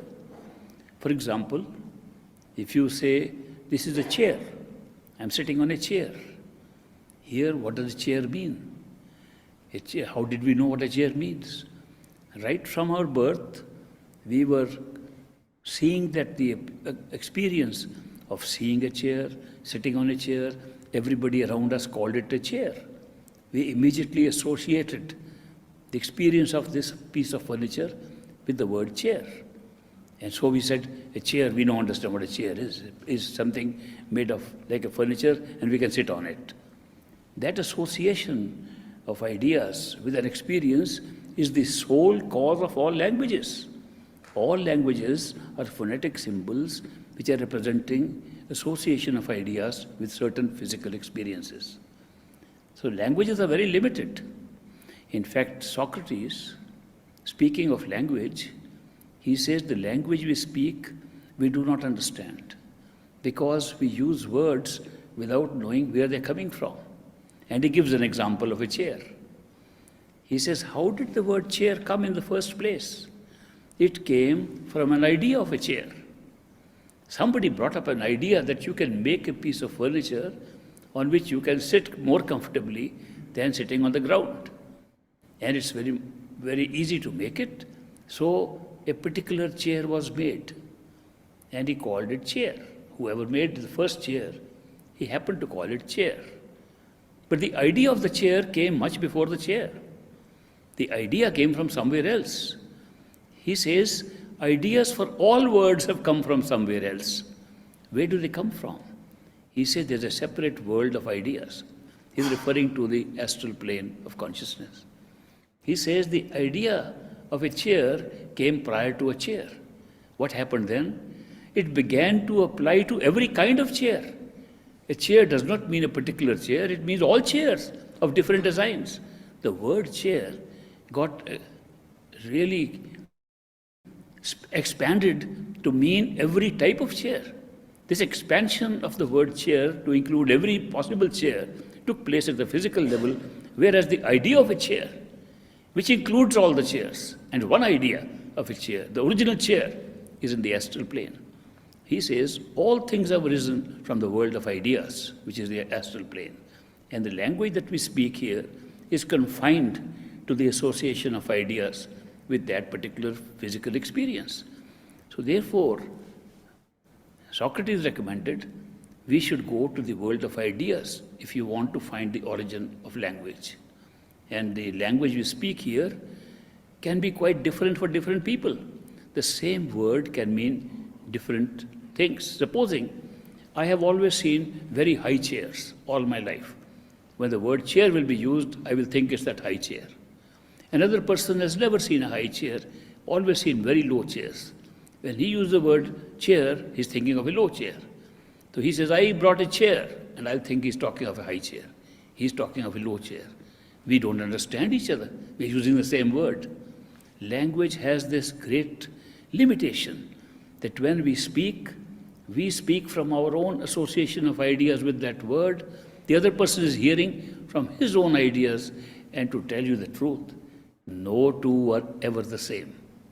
Because no two experiences of the physical world of two beings is ever the same. Have you ever thought of it, that the spoken language has such a big limitation that when we are telling something to somebody, he is understanding something different from what you're telling? It's all the time, not once in a while. It's all the time that no two people can communicate truly and properly with language, any language. All languages suffer from this limitation that the words you are speaking in language are connected only with one set of experiences you have had. And somebody else may have an entirely different set of experiences with the same words, but similar ideas or same idea. And therefore, when we talk to people, we are saying one thing, other person is saying something else. We wonder where the misunderstanding comes from. This especially happens when we leave chairs and go on to abstract ideas. Say love, jealousy. You say, I love you. We don't know what the other person understands from that. You'll be meaning something totally different. So therefore, when it comes to abstract terms, it's even more difficult. Therefore, the spoken and written language has this very big limitation that you cannot communicate properly. On the other hand, people say you can communicate better with body language than with verbal language.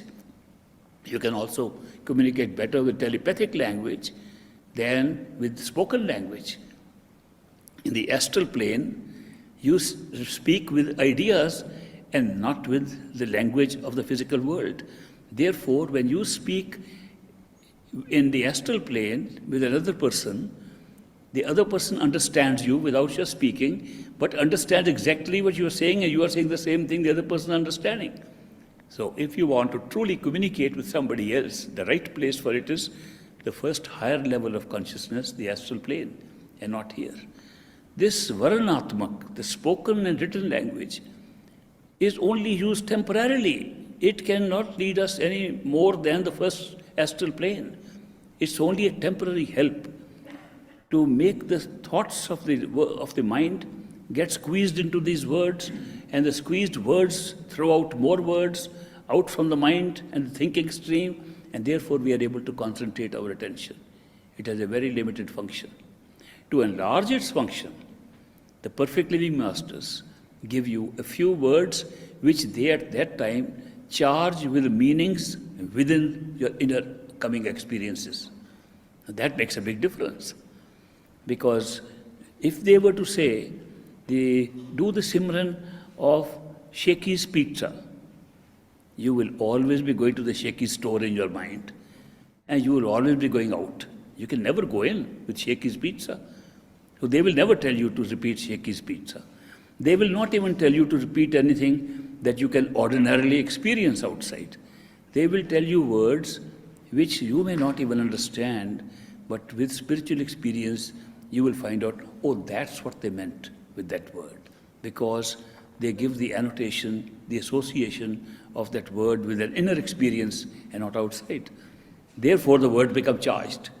It is a thing that they do at the time of initiation, that the word they give, at that very moment, they associate those words with inner experiences. And when you make progress in your own spiritual experience, you find that the words were meant for inner experiences and not outside. How does it help? It helps in this, that every time you speak those words or repeat those words in meditation, you are not only helping to squeeze out other words of the thought stream, you are remembering something you haven't even seen. Now you can say, what is the good of talking of something we haven't even seen? We should be talking of something we have seen. That makes sense. The truth is, in the higher level of the causal plane, there is no difference between what you have already seen and what you will see. Because there, the past and the future are completely transferable. It's very difficult to understand it here, where time flows only in one direction. But where you can experience that the nature of time is quite different, that time doesn't flow at all. You will find in the causal plane of experience that time never flows. Our attention flows on it. And the attention flowing at a certain pace on a fixed time frame is what causes events to happen. And you can put yourself anywhere on that frame. You can go backwards, forwards, and speed up or slow down. And it's just like space, that you can move fast or you can move slow. Space doesn't change. You're changing your position on space.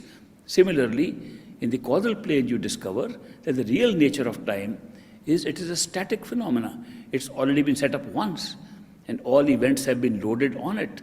And you go with your attention from one event to another, and that constitutes life. And the same experience is happening here, except we go only in one direction. That is why what is to come and what has already happened is the same in the causal plane. Therefore, the charged words that a perfect living master gives us at initiation enable us to have a prior taste of something that is still to come. And that means a lot. Once we reach the causal plane, we understand the significance of the charged words. So that is why they serve two purposes. And these words are used in the physical sense, in the physical plane, to reach up to the level where the language does not have that much meaning in terms of words.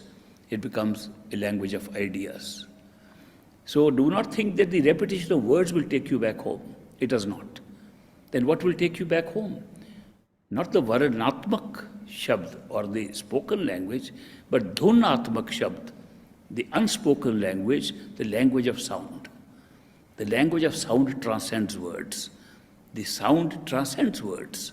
The sound can light up experiences in us which words cannot light up.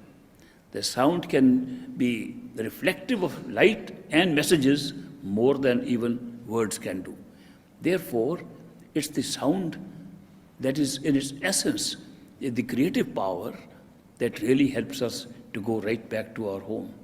And so the ultimate path of the masters, of the perfect living masters, is somehow, sometime in the near future, connect you with the sound current which takes you back home. They give you preliminary exercise. Use the words and hear the sound. They allow you to hear sounds which are not really having any pull on you because they're still external sounds, physical sounds, local sounds, but they help you to concentrate your attention anyway behind the eyes. But the real sound that picks you up and takes you starts from the astral self and can be heard as you approach it. So when you can hear a bell sound that has a pull, it's already attaching you to the higher realm and pulling you up. As I explained yesterday, that the real meditation starts at that point.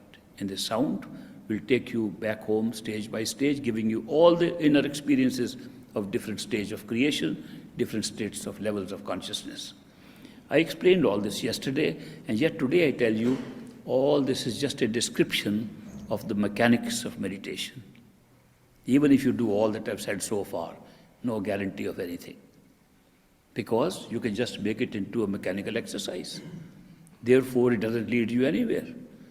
What then can lead you to your true home is what does not even exist in the realm of the three worlds. What does not exist in the material physical world, nor the astral world, nor the causal world, only that can take you beyond that. And that is love and devotion. Love does not originate from the mind, does not originate from the senses, does not originate from the body. It originates from the spirit, from the soul. The soul lies above these three worlds. Therefore, when we practice something with love and devotion, we are practicing a spiritual path. Anything below that could be a mental path. With love and devotion, we can make an ordinary mental path into a spiritual path. Therefore, all that we talked about yesterday and practiced in the last 2 days should be done with love and devotion. This is the main message I wanted to convey to you, that without love and devotion, all that I have been talking to you about would not work. So love and devotion is the key. Indeed, all these things will fall apart on the way. The Simran, repetition of words, will not go any more than the first astral stage. You will not need it anymore, nor will it work anymore. The listening of the sound, of certain sounds, will only stop there. If there is no love and devotion accompanying this, you will not go beyond the mind. And the spiritual path starts above the mind. The mind is holding us here. Even if we make several travels to the astral and causal planes, even if we have seen all the heavens that have been created in the astral plane, we don't make spiritual progress. We are back on track on the path of 8.4 million types of life forms. So therefore, this cycle of reincarnation that keeps us here keeps on working no matter, even if you have risen as high as the causal plane of consciousness, or even if you have experienced the universal mind that creates all minds. We still come back here and go through the same cycle. If you want to get released from this, the very minimum that you should get is to know yourself without the mind, without the senses, without the physical body, and that only happens beyond these three stages. At the fourth stage, we call Par Brahm, even beyond the creative power of the mind. So therefore, Great Master used to say, my own path only starts from there. It starts from a recognition of each of us that we are an individual soul, a spirit, immortal spirit, and our true home is the totality of that spirit, where the whole spirit is only one, and we are just participating in the experience of being one, or the experience of being separated as an individual.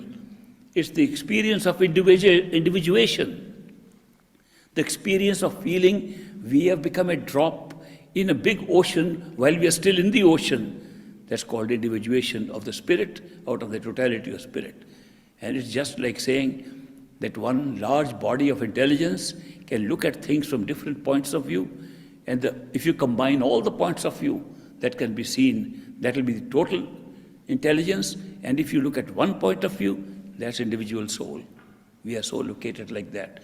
So in a way, we are all different points of view of experience of the original creator.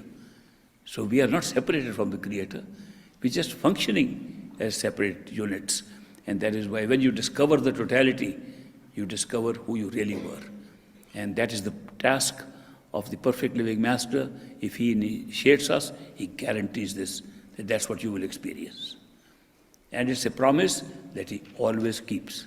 He has never failed in this promise, that if he, a perfect living master, says, I accept you, you are my initiate, I have taken responsibility for you, he has taken full responsibility up to that point. He has not taken responsibility for part of it. That is why it's such an important thing to have that experience. It's the greatest experience one can ever have in any lifetime, to get the initiation from a perfect living master. I can't even think of anything better than that. Therefore, this love and devotion is essential. Whenever we have a perfect living master, he gives us his external form, first of all, to contemplate upon, to do dhyan or contemplation of the face of a master, and that helps us in our love and devotion. Even thinking of the master helps us in doing that. What happens if we fall in love with somebody in this world? What happens? Don't we think of the image of that person all the time? Don't we think of the name of that person all the time?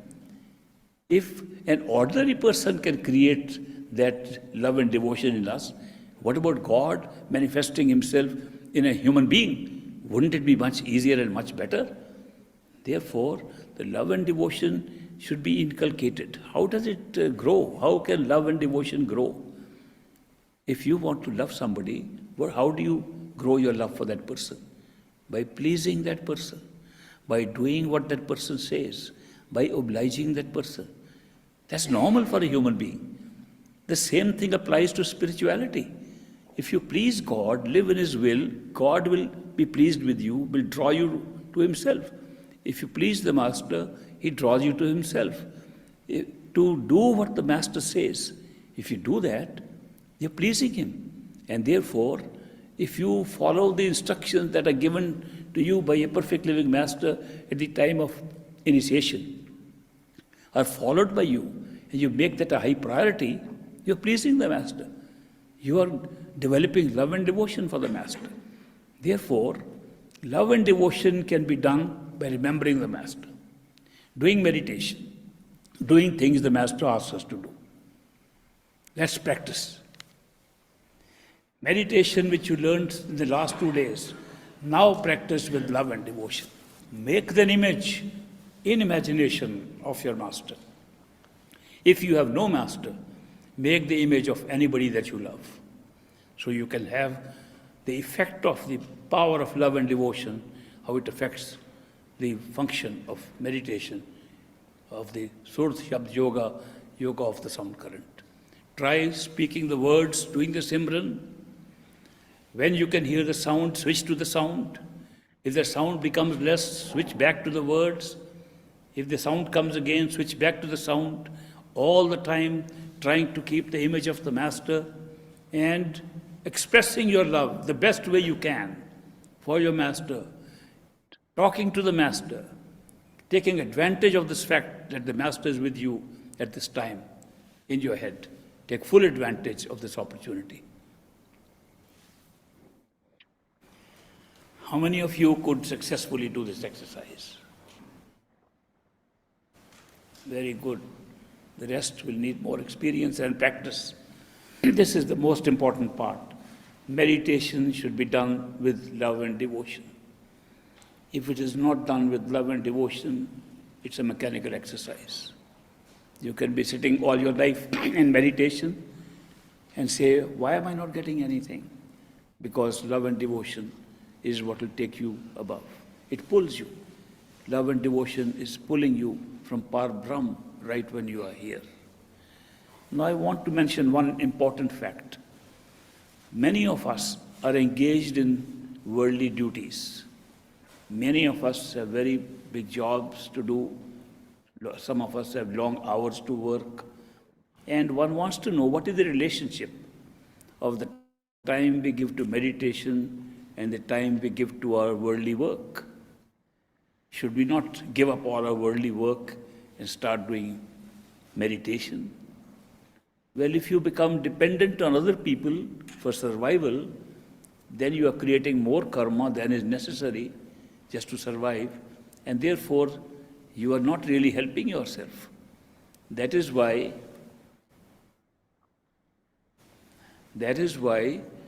the Perfect Living Masters have recommended that you must do your duties. You must earn your livelihood honestly and with hard work, with skillful hard work. That means the best skills your talents have, employ them for hard work, for earning yourself, taking care of your family, meeting all your obligations to others. Work hard for that. But convert all this work into meditation by constantly remembering we are doing it as service to our Master. When you do any work and say we are doing service to the Master, it's accounted for as like meditation, and the fact that doing this finds you accelerated in your meditational progress is a proof that this happens. Therefore, do not think that doing your worldly work is against spirituality. It can be made part of spirituality. In fact, spirituality should be both way of living as well as meditation. Therefore, do not think that you have to give up your work or work less or work somewhere else or move somewhere else to be in a greater meditational stage. Every place is worthwhile because the temple of the living God, the temple of your total consciousness is the one you carry with your body on your head. You're going around to other places, takes the temple with you. You're not finding any new place.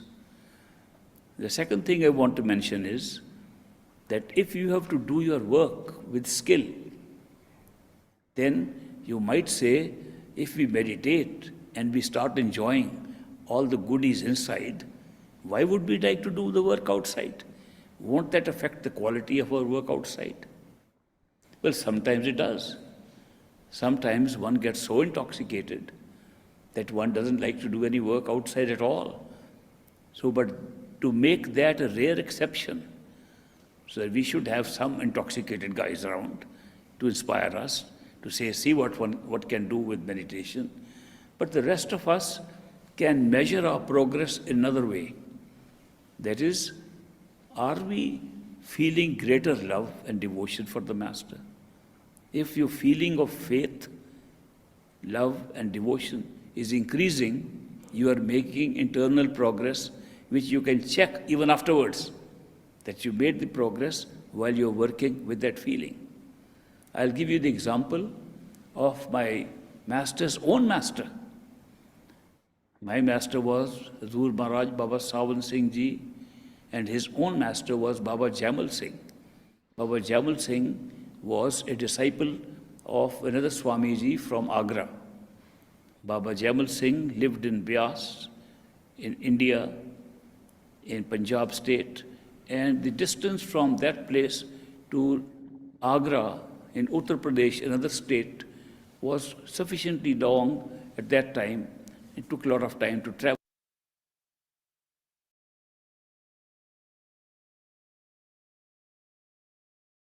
Let's try today meditation behind the eyes with love and devotion.